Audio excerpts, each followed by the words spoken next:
আজকের অনুষ্ঠানকে কবুলার মাওলা বেগম খালেদা জিয়ার একটি সন্তান দেশ থেকে পৃথক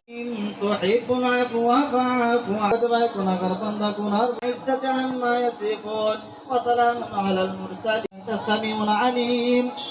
خير বরকত দান করে দাও মাওলা আমাদের কবরে ঘুমায় কখনো কোনোদিন কেউ প্রশ্ন তুলতে পারেন নাই যিনি পরিবর্তন দরকার আমরা রিফরমেশন এবং আইডিওলজি করে সেই সকল সহযোদ্ধাদের যাদের আত্মত্যাগের বিনিময়ে যাদের পরিবারের ত্যাগের বিনিময়ে আজকে বাংলাদেশ স্বাধীন হয়েছে অনেকেই গুম হয়েছে খুন হয়েছে সেই সমস্ত পরিবারের প্রতি সমবেদনা 3 মাস 11 দিন জেল খেটেছি আওয়ামী লীগের জন্য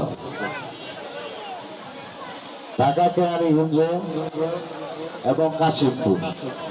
এর চেয়ে তো ফেরার কিছু নাই তারপরে যে আমার বালিয়ানের লোকজন আমার নেতা কর্মীরা আমার ডাকে সারা দিয়েছেন আপনাদের কাছে আমি কৃতজ্ঞ